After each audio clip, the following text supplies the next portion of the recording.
Hi, and welcome to this week's Wu Wei Wisdom Life Lessons teaching. It's great to be back with you all. This week, we are talking all about how to stop striving and enjoy life more. Now, it can be really easy to get stuck in a cycle of constantly striving, of working hard for our goals, which are always just out of reach. And so we end up beating ourselves up and feeling bad about things. Well, this could be in any aspect of your life. So your health, appearance, relationships, career, or finances. But this striving becomes all consuming, and it's as if it becomes your whole life purpose and mission. Now, many clients come to us because they are sick and tired of this striving. They are dissatisfied, unhappy, and exhausted. But when they work with us and they begin to realize that they are already enough, they are already lovable, they can already cope with whatever life throws at them, so that there's no need to strive for this perfection, somehow it leaves them feeling empty, unmotivated, dissatisfied, and bored. So, what's going on here? And is it actually possible to stop striving, accept that you are already enough, and live a satisfied and fulfilling life? Well, in this teaching, we answer your questions.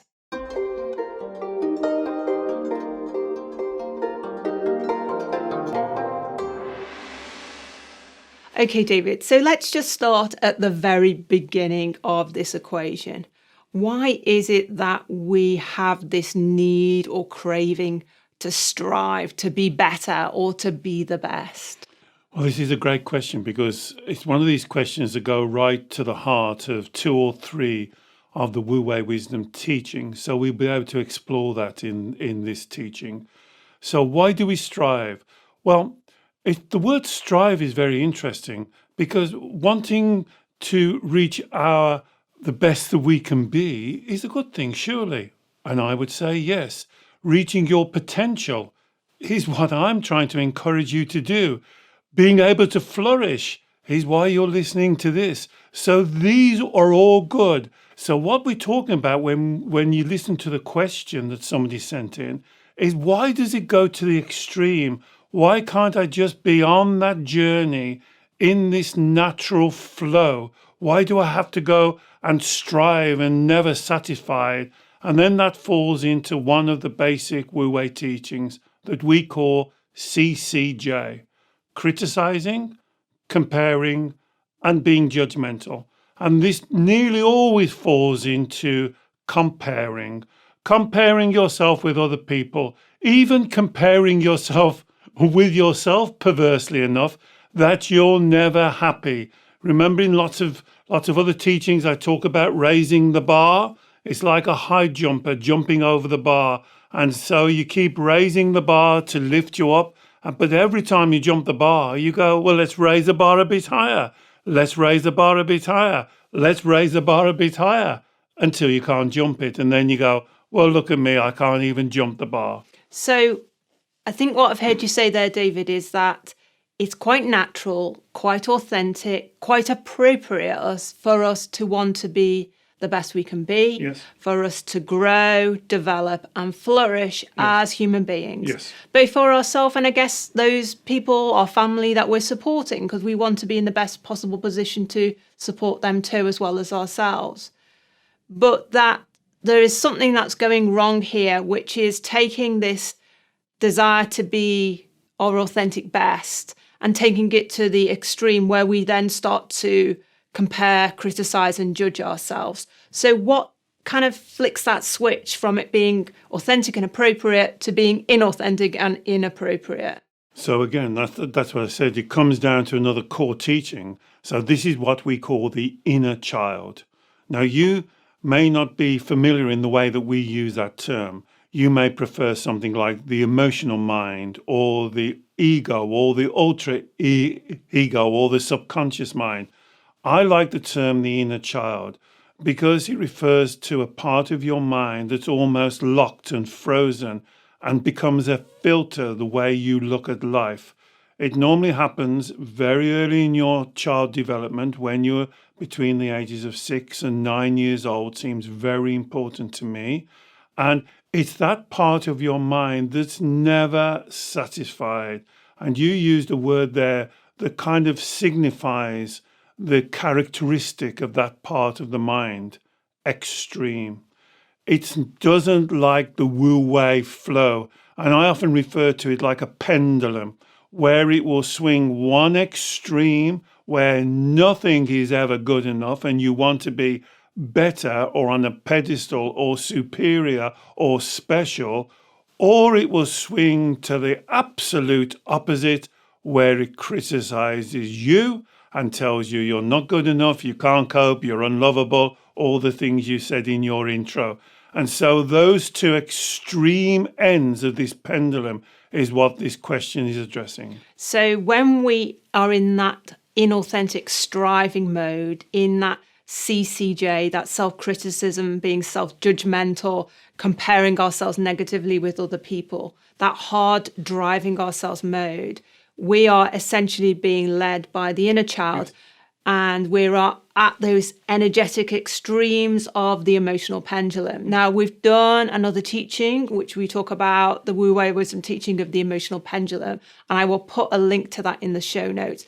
But it's essentially this black and white. It's either all or nothing. Absolutely. Things are going great, we're doing great, or it's a complete disaster. Things are going great, but they should be going better. Yeah. Or it's a complete disaster. Yeah. So the inner child part of your mind is never satisfied. That's where that word striving comes in. It always wants better. It'll always see somebody that's got a bigger car, a better job, more money, a bigger house, better, taller, thinner, whatever. It's always comparing. It compares you to other people. And so it's almost like a whip that's whipping you all of the time. Or, as we said, don't forget when we talk about the inner child, there's always the two extremes. So it'll either be that way, and that will signify a lot of my clients who come to me who can't reach that satisfaction, never have been able to, or it'll swing the opposite side, which is again what a lot of clients come to when they are absolutely so hard on themselves, critical, beating themselves up, torturing themselves, self-sabotaging. Is this you? Self-sabotaging themselves. So here are the two extremes of the pendulum. And we've also done a full teaching on what causes that inner child part of our mind to become so dissatisfied with everything that we do, everything in our life. Even if we have a great life, great family, great career, we're healthy, that inner child is never satisfied. So I can put a link to that as well. Yeah. But just to recap, though, what motivates the inner child all the time to be on this striving mission impossible, if you like, Absolutely. are those faulty core beliefs that we talk about. Absolutely. And then this introduces another important part of the Wu Wei wisdom model, the golden thread. So the golden thread is when you're on one or both sides, because you can be stuck on one side or stuck on the other side, or you can be stuck swinging violently between the two, constantly striving, but in a moment criticizing yourself, self-sabotaging, then striving again, then beating yourself up. So this is swinging between the two extremes. And both of those extremes will create emotional feelings, negative emotional feelings. Now, you may want to give them words like anxiety, depression, whatever you want to call them. That's why I prefer to simply call them red lights, a red light feeling. Here's a very important teaching in the Wu Wei wisdom model. A red light feeling tells you that you're not living your life authentically. You're not living your life in Wu Wei, in the center of the pendulum, if you like the idea of the pendulum. If you're creating a red light feeling, you are at one or both extremes or swinging between the two. very confusing, but the red light, you won't like what I'm going to say, is your greatest ally. It's your friend. It's telling you, shouting at you, come out of the extreme. Come out of this striving or beating yourself. This is nonsense. This is when it's telling you, stop it. For goodness sake, stop it. You know it's not going to work. You've always known it's not going to work. And you've got to come out of that extreme. And what the red light does, you can use it as a kind of a reverse engineering. And that's what we call the golden thread.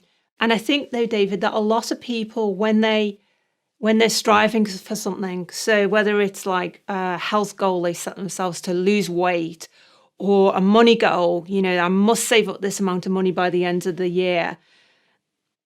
When they don't reach these often unattainable goals that the inner child sets, and they create the red light feelings, I think a lot of people think the red light feelings are because they're not reaching their targets. They don't realize that it's because what they're doing is inauthentic, unhealthy, and inappropriate. So for a lot of people, they know the red light feelings are not good, but they take it as a signal that I've got to work even harder. Absolutely. They don't do the golden thread. And the golden thread is very interesting. You started the emotional red light feeling, and then you ask yourself, why have I chosen, listen to what I'm saying, why have I chosen to create this red light feeling?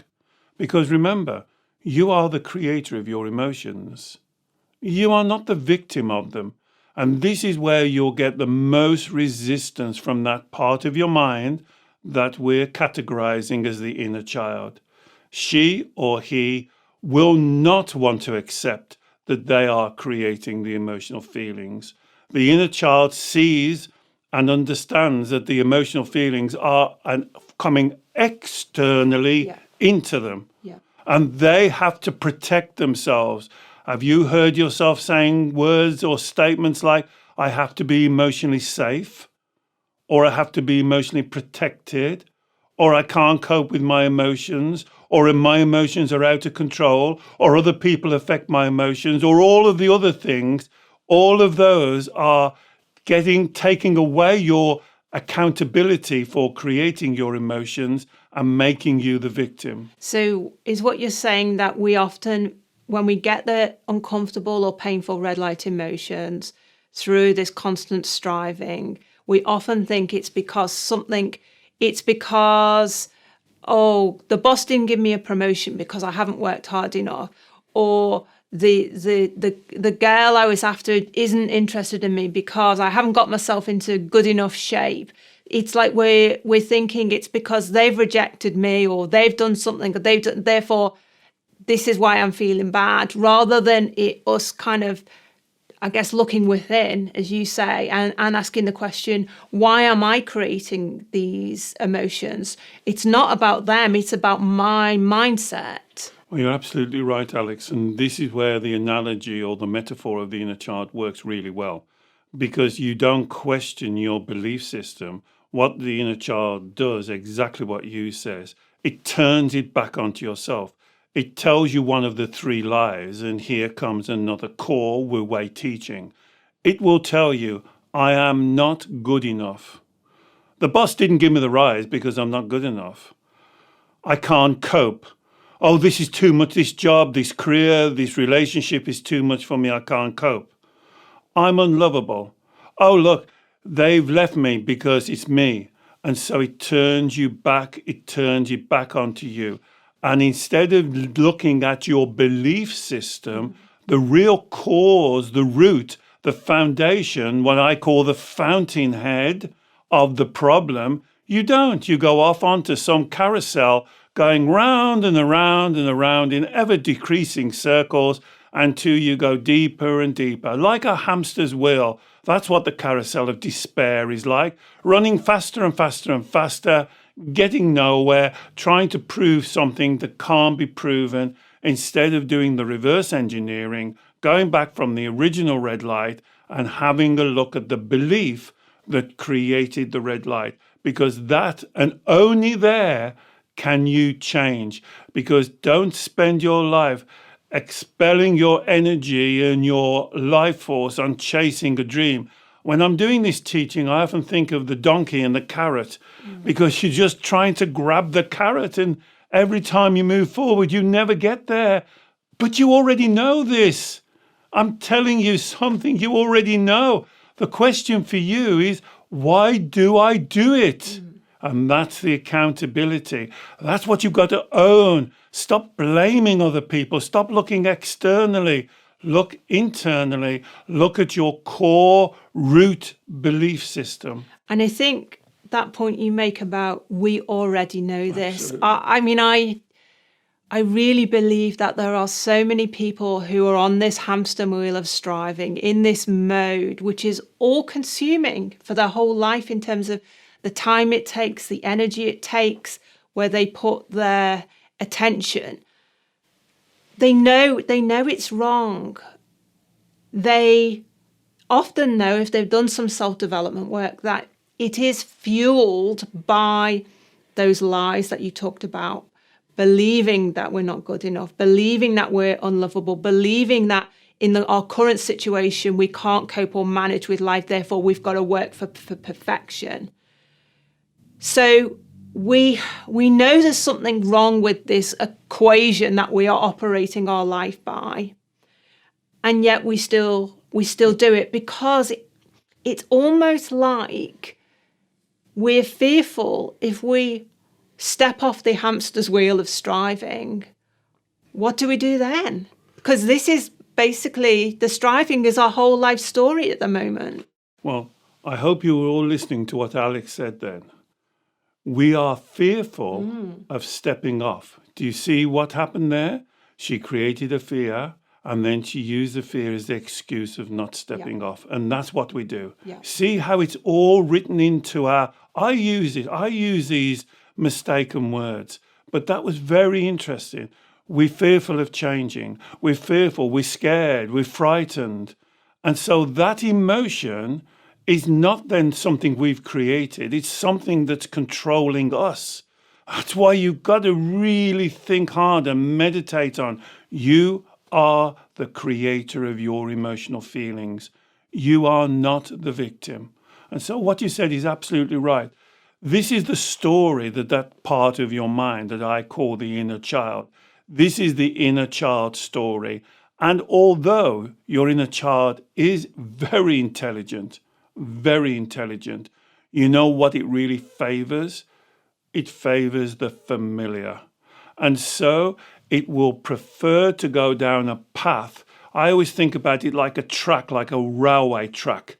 And if you offer it these two alternatives, go down this track, it's not going to work, but it's very familiar and you know how it works out. And you've got the dialogue and you've got the mindset and people accept you and you can beat yourself up and you can blame yourself. Very familiar track that doesn't work. Or go down this other track, the unknown track, where you've got to learn new skills, where you've got to change your life lesson, where you've got to change your filter, the way you look at it. If you offer it those two alternatives, it will always choose the familiar, and you will be led by that part of your mind that I call the inner child. And this is the life lesson. You've got to come back to the fork. Got to bring it back to the fork. It will want to keep pulling you down that fork. It's like a child on reins and it wants to keep pulling you. Let's go this way. Let's go this way.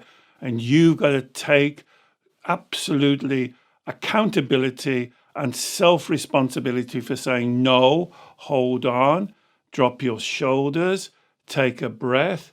Let's not go down the road that we know will fail. You know it's going to fail. It's never worked. How old are you? When has it once worked? It never will work. And you have to look at what we call the life lesson. And that's why we do these, to highlight the life lesson that the inner child hasn't quite understood. So what is the life lesson here? Well, that's a good question. I guess I guess the first thing would be it's acceptance that we are already enough, already okay, and that as we are, we can just allow things to unfold. We don't have to push at life. We don't have to keep pushing and pushing and pushing. But the inner child always resists that. Absolutely. Because the life lesson here for the inner child, from my perception, from a Taoist perception, and from a Wu Wei wisdom perception, is value. The word value.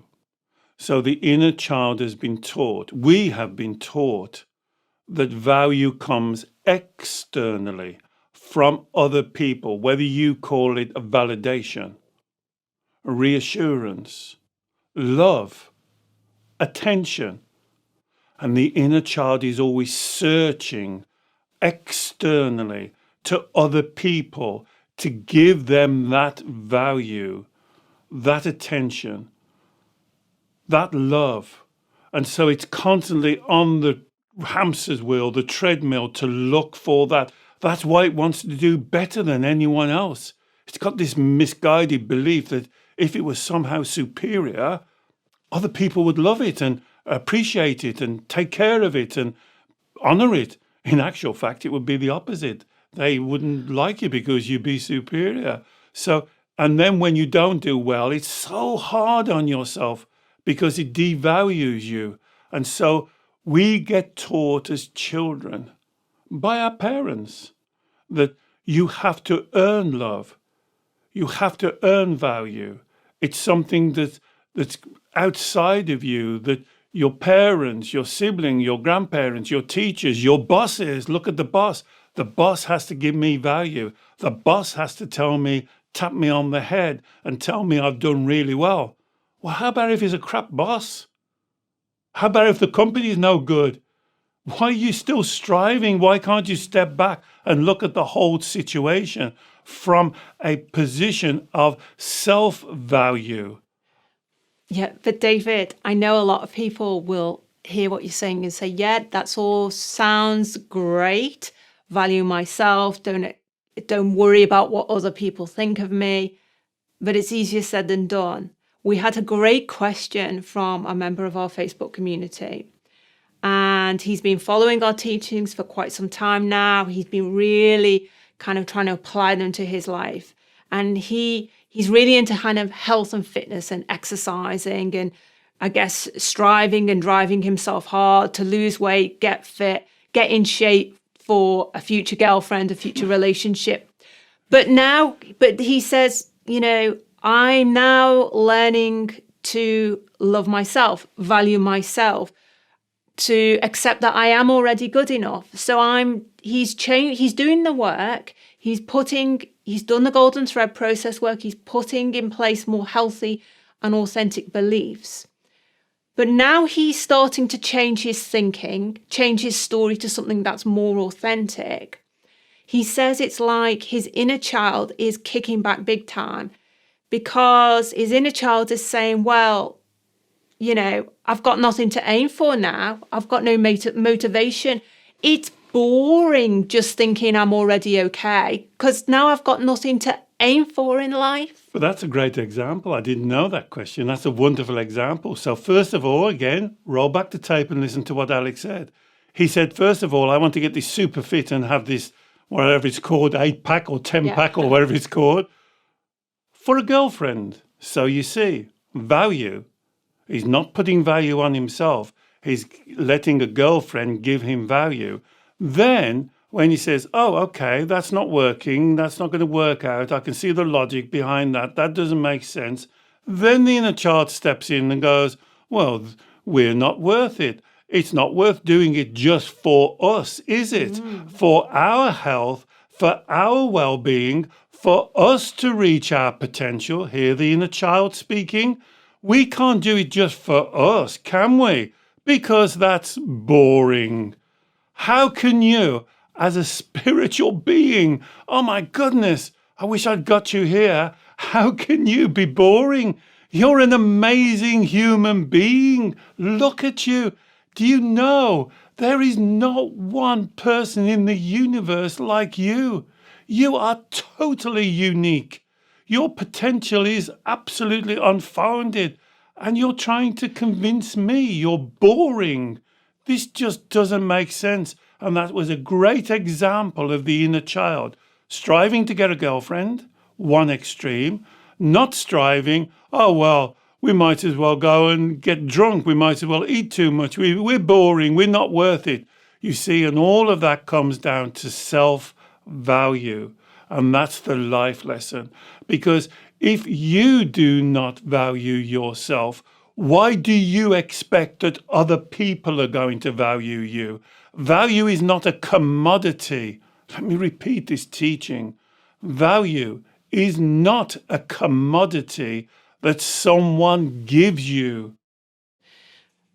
But what about if we realize that everything we've been striving for does not have any meaning?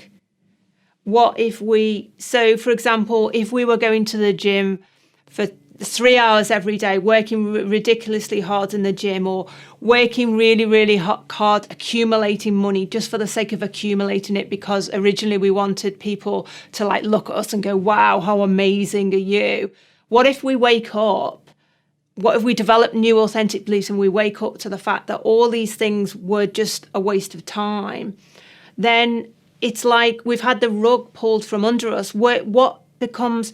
It's very hard to just then, well, for some people, I guess it's very hard to just accept the Wu Wei, to be in that middle zone, to be just calm and balanced and not have like some sort of mission or goal or drive in life. Is that what the Wu Wei is? To just kind of just to be, accept we're good enough and then just accept our lot? Well, why wouldn't you accept you're good enough? I mean, why would you want to carry on following a course, going down a road, going on a journey where you're not going to reach the end? And even if you reach the end, it's not going to be where you want to be. Why would you continue that?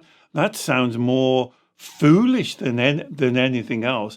And then you say, well, that rug has been pulled from under me. Well, how can that rug be pulled onto you? Because it's not achievable. You've already admitted that it's not achievable. And then you say, well, what do I replace it with? Well, you replace it with the only thing that you've got, the uniqueness and the amazingness of who you are. Because when you've been going down that road, that railway track, you haven't been going down your authentic track. You will never reach your potential going down that track. And so it's like saying, well, I've gone 100 miles down the wrong road, David. I might as well carry on, mightn't I? Well, you're going down the wrong road. Yes, but I put 100 miles in.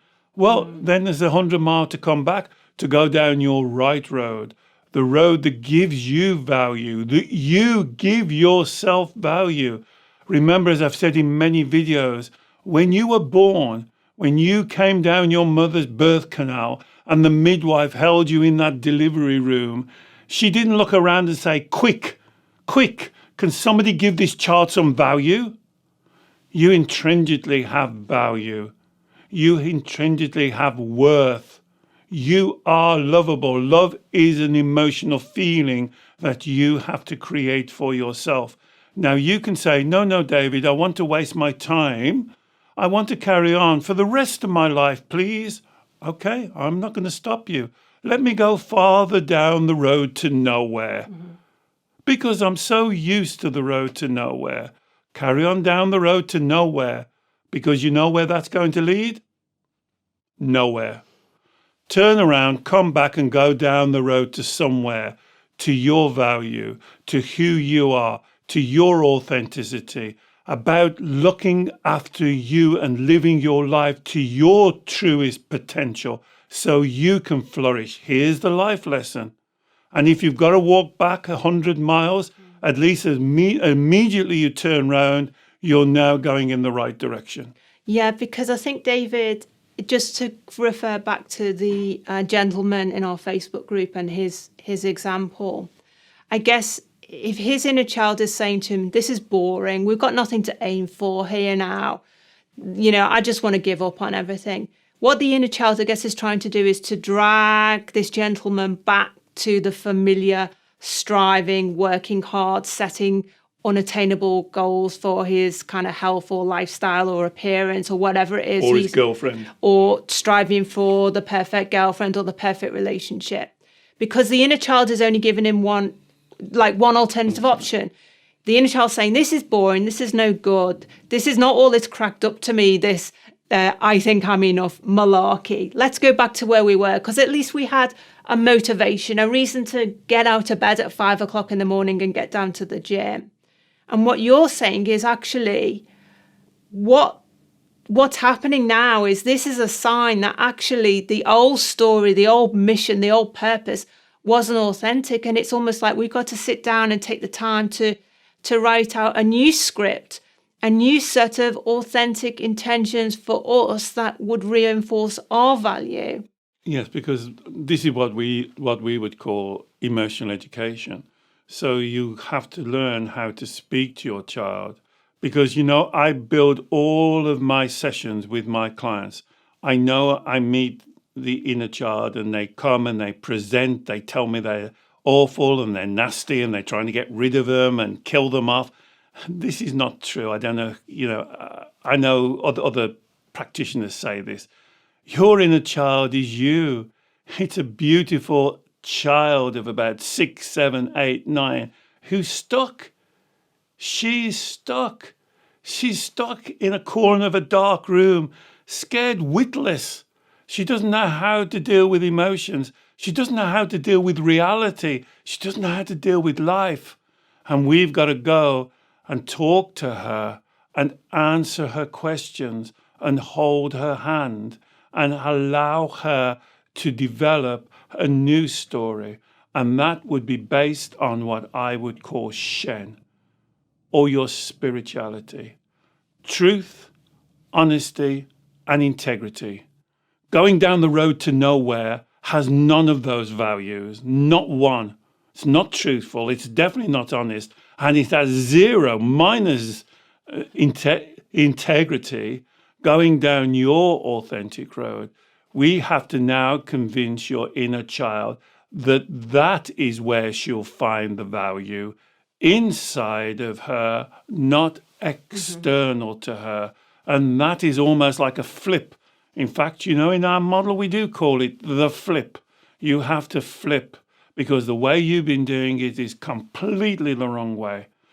From childhood experiences, from poor teachings, maybe parents, maybe dysfunctional childhood, household, teachers, bullying at school, doesn't matter what it is, but it's created a dysfunctionality that we have to flip so we can get the child believing in the right road. And remember what I said some while ago, that your inner child absolutely loves familiarity. So all you've got to do is to get the new road familiar. Then it will want to go down that road. So for this gentleman, if he had all his kind of energy and focus was previously on getting fit, getting ready for a new girlfriend or a new relationship, because that he saw would be the answer to all his prayers and his questions, and then at the end of the rainbow, he would be satisfied. I guess, are you saying that he's now got to teach his inner child that, yes, it's great to want to be healthy and to be fit, and we should keep on doing that, but perhaps we don't need to take it to extreme. And perhaps there are other things we can be doing, other intentions we can have in our life beyond just this kind of singular focus on health and fitness, for example, that will resonate with us, which will help us flourish and grow much more broadly. That actually, dear inner child, that you will also love doing. So it's like saying, don't just use this one paintbrush and this one paint color and keep on working and working and working that. Here's a whole paint set of other things we can be doing together, which are not about proving ourselves to other people or proving our status or proving our worth. This is about us and what we enjoy and how we can flourish.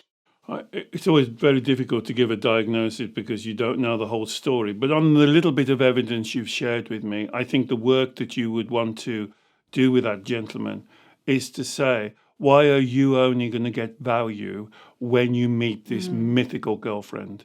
I would say that you start with you doing the journey, the process of valuing yourself, of getting that connection with you, bringing your inner child, as I've said on many videos.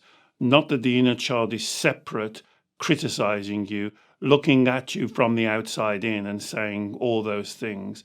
Oh, well, if you get a girlfriend, oh, you'll never get a good for a girlfriend. Oh, you'll never get a girlfriend that likes you unless you put on muscle. And coming together as one, I would say to him that that can be done relatively easy. I'm talking about weeks or months to bring those two together and then decide on his track, decide on the road that he wants to walk. And I would always say, my terminology, I would want you to walk on fresh snow. I don't want you to walk in the footprints of others or follow your own footprints. I want you to step off on a new journey, a new story with you and the inner child working together. Because when you do that, I believe in the law of attraction. That will attract the correct person into your life because you are radiating the correct spiritual energy that becomes far more attractive than muscles. It becomes far more meaningful than an 8-pack. This is far more important.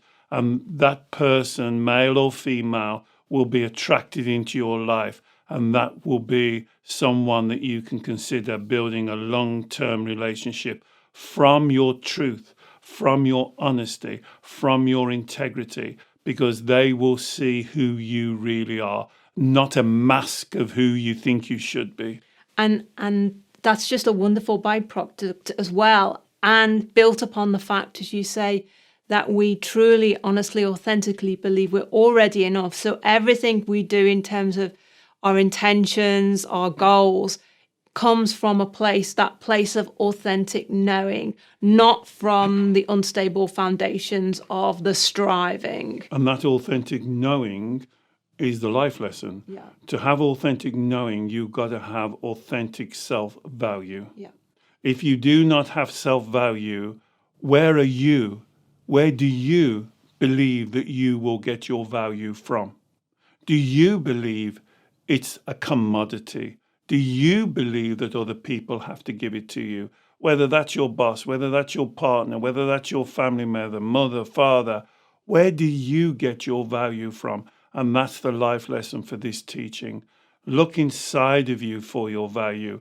I am saying without a reservation, you are intrinsically valuable. There is no one like you in the universe. You are awesome. I believe in you. It's time now that you clear the confusion. You come straight. You talk straight to yourself. Don't be led down these complicated, oh, well, she said, he said, they said. Come back and think about what you say to yourself and take responsibility and be accountable for you. Brilliant. Thank you, David. Well, I hope you enjoyed this teaching.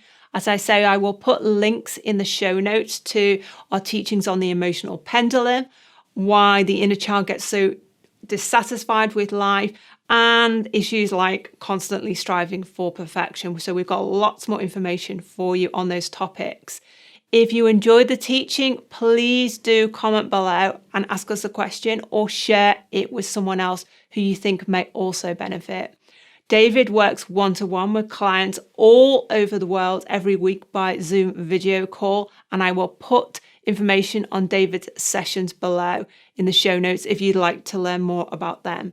And finally, please don't forget to subscribe to our YouTube channel. We produce new videos every week, and we would love to share your journey with you. Take care. Bye-bye.